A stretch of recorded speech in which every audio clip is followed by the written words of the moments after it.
But let's get into this album because, like, you're the songwriter, and I need to. I'm a forensic when it comes to music and DJing and production, and I like to get behind what inspired artists to come with certain songs. A song that obviously touched me was The Rise. You know what I mean? So give me the inspiration behind what brought you to, and where was you when you made that song? Was it a studio thing or was you on you? It was a studio thing, but I remember like dating a guy and saying, you know what, I really want to get to know you, I really want to know your vibe. Take my hand and let's go through. You know, it was that, and then also writing it with Floetry as well, because we kind of rewrote what I bought. How'd you even hook up with Floetry? That was it. Well, we went to the same school, didn't we? And plus, roads cross. You know, we crossed roads in the journey of music and performance. And I was more closer to Marsha though from Floetry, so I know her very well.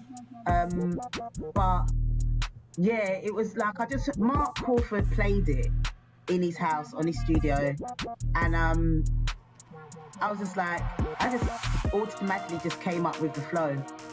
Wow. And then we had Cherokee come and feature in songwriting on one of the verses, which was wicked as well, when she just had the rainy days, wishing you were here to hold my hand, understand the way you dissipate the colors of my soul. That's that bit.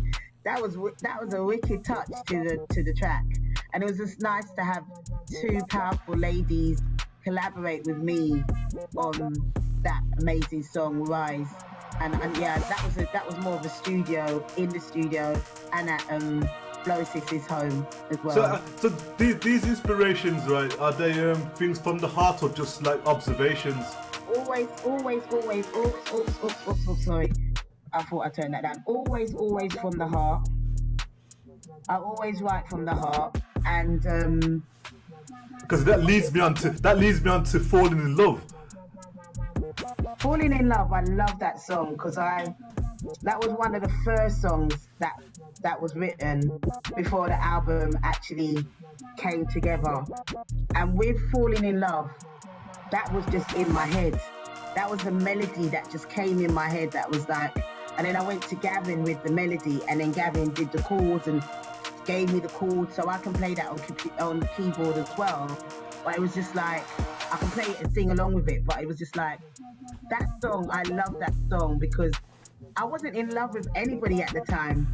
Okay, and this was the question that I was. And it's just, I like that you're curious about it. I wasn't feeling no one, and it was difficult to sing that song at first because I was just like, I'm not feeling anyone. But you know the thing about that Falling in Love track for me was, especially as a DJ playing it, right, is because when I received it, the summer was just dropping. It was that early part of summer where it was really hot, right, and this tune was blasting on the radio, and people say, who's that? And I was like, this is a new artist from London called Adelaide Mackenzie, right? Like, this is people messaging me and saying, yeah, send me the other DJ saying, send me the joint, you know what I mean? And I noticed you've already done an interview with one of my colleagues from the radio, Mr. Shoe Doctor. Yes, he's amazing. Right, and I was listening to the other tracks, Simply Me, and that now brings back that old school Jones Girl vibe, you know what I mean? And definitely, I can see where your rare groove influence. I can see where your rare groove influences are coming from. But you know what's funny about that? The Simply Me track, I didn't write that at all, and that was probably one of the most simplest songs, but mainly a little bit difficult for me to really get. Okay. That was Mark A. Crawford's concept of the title track, because we were trying to figure out what was the title track going to be, because we'd done a lot of writing progress and then and processes, and it was collaborated with Andrea Vocab Sanderson all the way. She's all the way in Texas. Wow.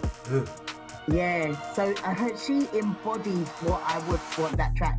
I haven't even learnt her lyrics. I tried to learn Flo's lyrics for the Rise Wow. performance once, and I was just like, you know what?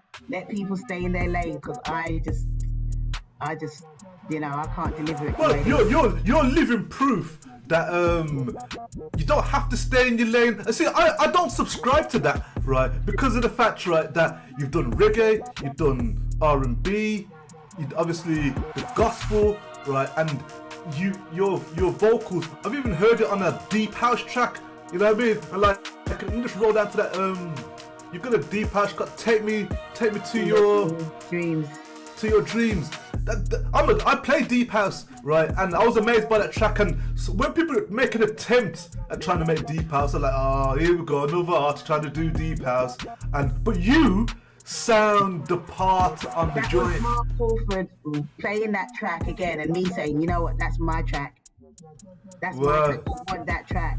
And then it so happened that someone else revoiced it and released it, a lady called Rebecca Parks, which is great. Her version's great. And then I was like, no, I fought to get that track onto my album, because I was like, I wrote it, I want that track. Yeah, because your versatility, you know what I mean? And the thing about it is, the Simply Me album is a brave album, because obviously you listen to the radio. The radio, as far as R&B and hip hop is concerned, is dominated by trap beats and drill sounds and stuff like that. But you've just made an honest album, and it stood out, right? Because I'm listening, like, I go through tracks every single week, and I'm saying, hey, this is different. You know what I mean? Yeah. And was that a conscious decision not to sort of follow the trends of what's going on now with the say younger artists like your Summer Walkers and your Kaylanis of the world and people like that? Do you even listen to that type of music? Sometimes, definitely, I love it. But for me, it was more about just being natural from what was in my heart. What was natural, what was organic, what was authentic, what was the progression. And it was like, when I hear a song and I naturally songwrite, or I can hear it in my head and it's over and over again and it has to be produced, it has to be released, then I'm going to stick to the authentic, like the spiritual DNA of what I can hear downloaded in my spirit. And I'm going to, definitely deliver on that.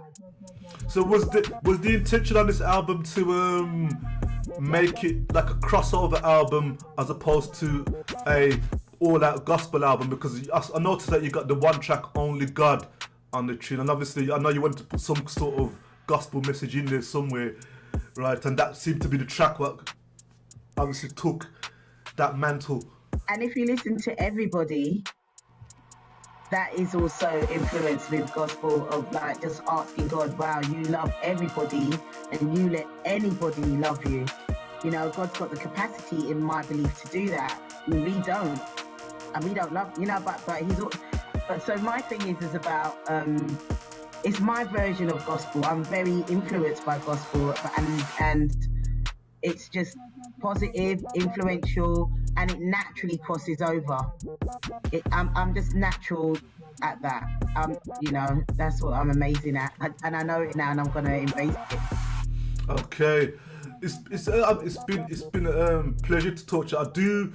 Obviously, because I've not wanted to do any live lounges for a while because of the lockdown. But I really want to invite you up to the studio to come and do a live lounge for us on our stations.